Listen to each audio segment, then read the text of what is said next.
Tales from the Pickwick Papers by Charles Dickens. Here's a health to the king and a lasting peace. May action end and wealth increase. It looks to me like a Cupid's belly. Let us drink while we have breath, for there's no drinking after death. And he who woman's health denies. I think not, sir. Down among the dead men, down among the dead men. Blood and thunder! Down, down, down, down, down. Down among the dead men, let him lie. Ah! The story of Jack Martin and his magical Scottish coach journey. Jack Martin was one of the most merry, pleasant and clever fellows that ever lived. A salesman from the firm Tiggin and Whelps, every autumn he made a business pilgrimage, travelling from London to Edinburgh and Edinburgh to Glasgow, before going back the way he had come. His return visit to Edinburgh was purely for his own pleasure. Staying for a week, he would look up old friends. And what with each day filled with much breakfasting, lunching, dining and supping, he used to make a pretty tight week of it. One night, just prior to his departure for London, Jack dined at the house of a very old friend. This man was called Bailey McSomething or other. He lived in the old town of Edinburgh. Present at the supper were the Bailey's wife, 3 daughters and grown-up son. There were also 3 or 4 stout, bushy-eyed, canny old Scots fellows. These the Bailey had gathered together to do honour to Jack and help make a night of it. It was a glorious meal, with kippered salmon, finnan haddock and a lamb's head. There was also a haggis, which, when it came to table, Jack proclaimed, It looks to me like a Cupid's belly. The lasses were pretty and agreeable, and the Bailey's wife one of the best creatures that ever lived. Jack was in thoroughly good form, the consequence of which was that the young ladies tittered and giggled. The old lady laughed out loud, and the Bailey and his Scots fellows roared till they were red in the face, particularly after the uncountable number of whisky toddies that were consumed after the meal. Well, he who would himself deny. At 1 o'clock in the morning, the grown-up son keeled over while attempting the first verse of a song. Taking his place, Jack mixed himself another glass of toddy and rose to make a toast. Ladies and gentlemen, I give you my great friend, the Bailey! It occurred to him then that it was almost time to think about going in order to get home at a decent hour. Taking a drop more of whisky, neat this time to prevent the toddy disagreeing with him, he lay violent hands on his hat and sallied forth into the street. It was a wild and gusty night. The clouds were drifting over the moon at their giddiest speed, with alternating bursts of splendid light and shrouded darkness. Jack seemed personally offended by the weather. Really? This won't do. This is not at all the kind of thing for my trip. It will not do at any price. Having repeated this several times, he recovered his balance with some difficulty and walked merrily on. On either side of him, tall, gaunt, struggling houses with time-stained fronts shot up against the black sky. They had windows that seemed like old men's eyes, grown dim and sunken with age. 6, 7, 8 stories high, these houses threw their shadows over the roughly paved road, making the dark night even darker. Jack strode up the middle of the street with a thumb in each waistcoat pocket, glancing at these things with an air of a man who had seen them too often before. He was singing with such spirit that the quiet, honest folk started from their sleep. Oh, you shut up! Keeping to the middle of the road, he looked as if he would very much like to meet with somebody who would dispute him possession of it with him. Down among the dead men, let When Jack reached the end of Leith Walk, he had to cross a large piece of waste ground to reach his lodgings. At the time, there was on this piece of ground an enclosure belonging to a wheelwright. This man contracted with the post office for the purchase of old, worn-out mail coaches. Being very fond of such coaches, Jack took it into his head to peep between the gaps in the fence. There were about a dozen vehicles huddled together in a most desolate condition. Doors had been torn from hinges and removed, linings stripped off, lamps were gone and poles vanished. The ironwork was rusty from worn-away paint. The wind whistled through chinks in the bare woodwork. These were the decaying skeletons of departed males. And in that lonely place, at that time of night, they looked chill and dismal. Jack rested his head on his hands and thought of the busy, bustling people who, years before, had rattled about in these coaches. The people who these now cracked and mouldering vehicles had carried, night after night for many years through all weathers. At the postman's knock, he thought of the merchant, the lover, wife, widow, mother and schoolboy, or the child who tottered to the door in expectation of mail. How they had all looked forward to the arrival of the old coaches. And in this contemplation, he fell into a kind of doze. For how long, he did not know. This was suddenly disturbed by some deep church bells striking 2. At that instant, the whole of this deserted and quiet spot became a scene of most extraordinary life and animation. The mail coach doors were back on their hinges, lining was replaced, ironwork as good as new, paint restored, and lamps brightly alight. Cushions and greatcoats were on every coach box. Porters were thrusting parcels into every boot. Guards stowed away letter bags. Ostlers were dashing pails of water against the renovated wheels. Passengers arrived, luggage was handed up, and horses put to. Now then, Jack felt a hand on his shoulder. you're booked for one inside. You'd better get in. Me?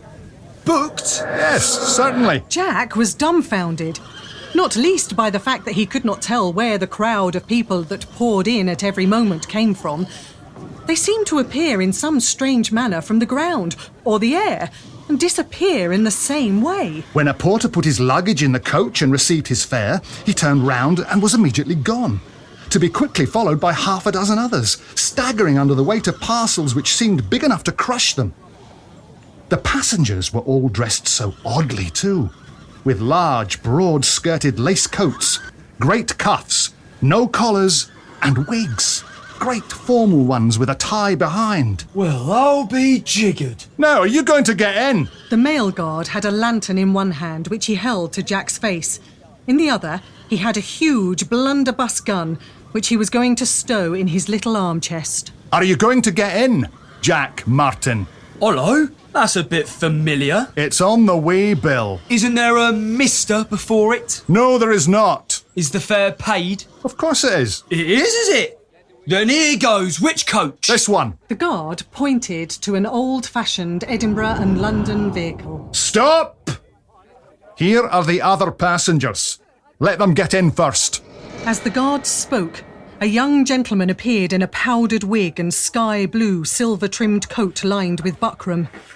Being in the cloth business, Jack knew all the materials at once. This man also wore knee breeches, silk stockings, and had a 3-cornered hat on his head with a long taper sword by his side. This gentleman stalked gravely to the coach door, pulled off his hat, and held it above his head at arm's length. He cocked his little finger in the air, as some affected people do when they take a cup of tea. Then, drawing both feet together, he made a low bow and offered his hand. Jack was about to step forward and shake it heartily when he saw that these attentions were actually directed to a young lady who arrived at the foot of the steps. She wore an old-fashioned green velvet dress and was muffled in a black silk hood. She looked around for a moment before getting into the coach. This revealed the most beautiful face that Jack had ever seen. But in this one glimpse, he saw an imploring look that betrayed her terror and distress. Get in! Jack noticed too that this young fellow in the powdered wig clasped her tightly by the wrist as she entered the carriage and followed her quickly. There was a final member of this party, an uncommonly mean-looking man. He wore a close brown wig, plum-coloured suit, boots up to his hips, and had a very large sword. When he sat himself down next to the young lady, she shrank into a corner. This confirmed to Jack that something dark and mysterious was going forward. As he entered the coach, he quickly made up his mind to help the lady at any cost if she needed it. Suddenly, as Jack entered the coach, the plum-suited man drew his sword and lunged at Jack. Blood and thunder! Ah! With great dexterity, our hero snatched the hat from the man's head, and receiving the sword point through the crown, he squeezed the sides together, holding it tight as the gentleman shouted to his companion, Pick him from behind! You better not! I'll kick his brains out if he hasn't, and fracture his skull if he hasn't! Exerting all his strength, Jack wrenched the ill-looking man's sword from his grasp and flung it clean out of the window. Death and lightning! The younger gentleman went for his sword in a very fierce manner, but did not draw it. After a short, tense silence, Jack took his seat, slowly and deliberately. Now, gentlemen, I don't want to have any death with or without lightning in a lady's presence. We've had quite enough blood and thundering for one journey. So, if you please, we'll sit in our places. Here, guard, pick up that gentleman's carving knife. Immediately, the guard appeared at the window with a sword in his hand. He held up his lantern, looking earnestly into Jack's face, and handed it in. By its light, Jack saw to his great surprise an immense crowd of male guards swarming around the window, all with eyes fixed on him. He had never seen such a sea of white faces, red bodies, and earnest eyes in all his days. This is the strangest sort of thing I've ever had to deal with. Allow me to return you your hat, sir. The plum-suited gentleman received his hat in near silence. Peering at the hole in the middle, with great solemnity he stuck it on top of his wig, an effect which was ruined by a sudden violent fit of sneezing. All right!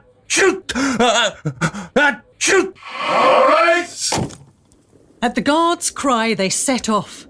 As they travelled, Jack's thoughts were occupied with the young lady, who sat in the farthest corner of the coach with her face muffled. The two gentlemen sat beside her and opposite, both watching her intently in the gloom of the coach's interior. If she so much as ruffled the folds of her hood, he could hear the ill-looking man clap hand upon his sword. In the darkness, the other man's shadow looked as big as if he were going to devour her at a mouthful. This roused Jack more and more. He was determined to see the end of it. Dashed blowy night, don't you think? I wonder where we shall stop first. Why can't we go any faster? All such attempts to attract the lady's attention or engage the mysterious men in conversation were in vain. They wouldn't talk, and she dare not. All of a sudden, the coach stopped. Hello? What's in the wind now? A light here! Here? Here! I'll do nothing of the sort. Very well then.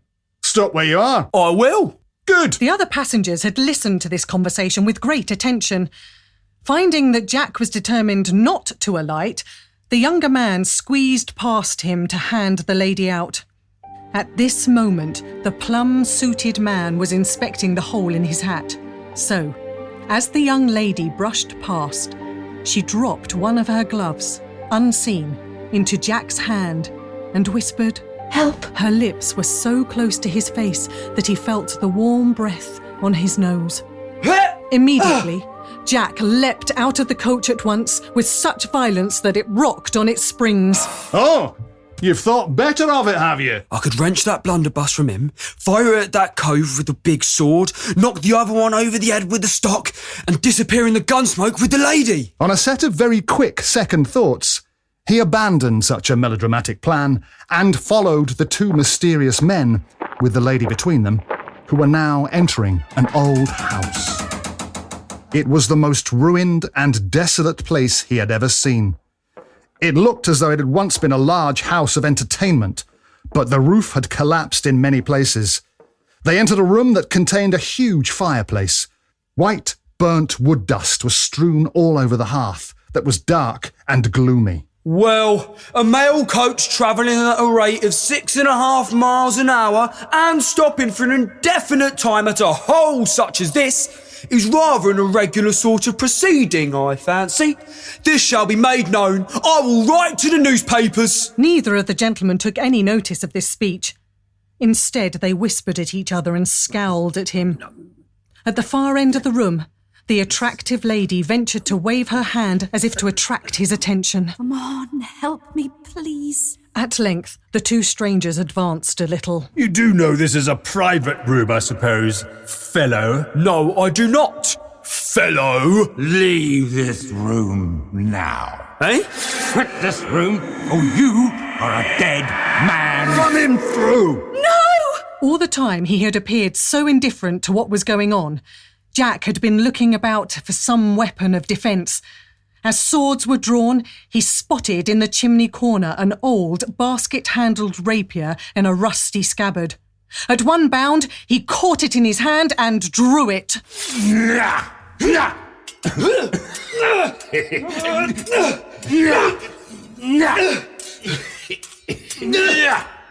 Come on, fellow. The noise of combat was terrific.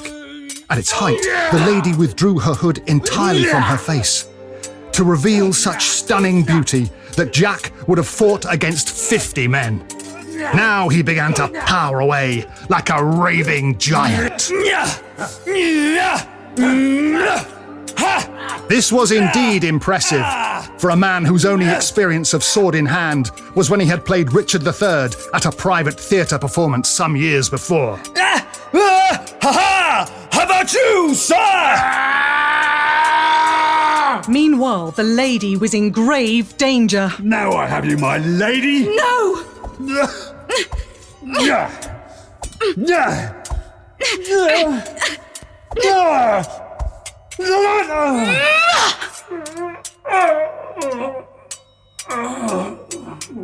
I think not, sir. Having a sword thrust at her heart by the sky-blue gentleman, the lady stepped neatly aside, snatched the weapon from his hand and ran him through to the hilt, pinning him to the wall panelling. With renewed vigour, Jack now set to the plum-coloured fellow.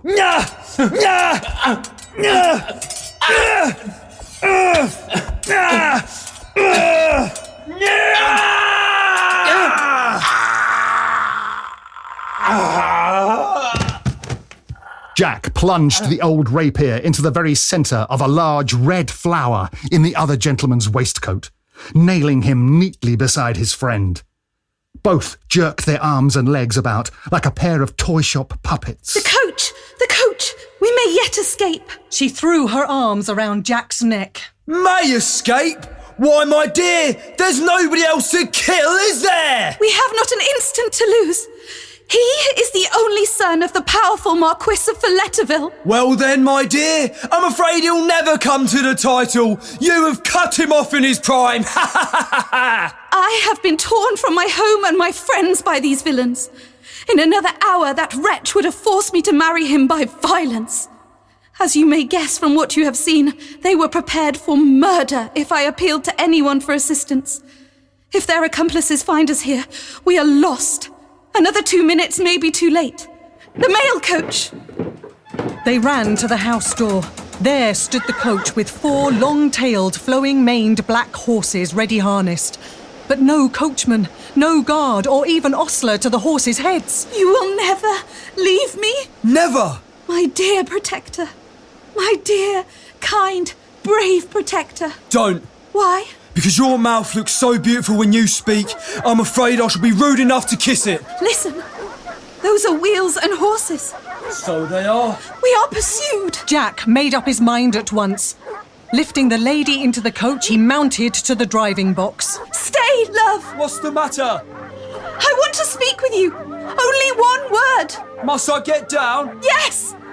Jack descended from his perch in a twinkling. What is it, my dear? Will you never love anyone but me? Never marry anyone beside? I swear. She drew in her head and pulled up the window. Jack jumped on the box and squared his elbows. Adjusting the reins, he seized the whip, giving one flick of it to the lead horse. Away flew the 4 long-tailed, flowing-maned black beasts, with the old mail coach bouncing behind them.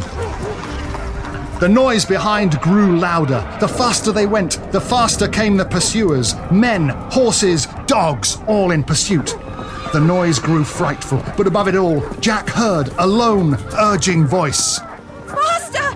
Faster! They whirled past the dark trees like feathers swept before a hurricane. Houses, gates, churches, haystacks, and objects of every kind shot by. The speed and noise was as if roaring waters were suddenly let loose. But Jack heard only one thing. Faster! Faster! Our hero plied whip and rein, and the horses flew onward till they were white with foam. Go on, my beauties!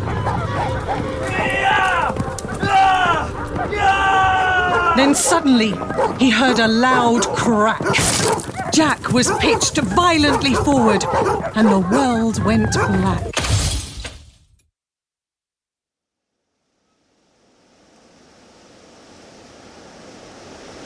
When he awoke abruptly, it was grey morning. Jack leapt quickly to his feet, reaching for his newfound sword to defend. But he had no sword. My lady! My lady! He was back in the wheelwright's yard on the box of an old Edinburgh mail coach. And it was bitterly cold. He got down and looked eagerly inside the coach for the beautiful young lady.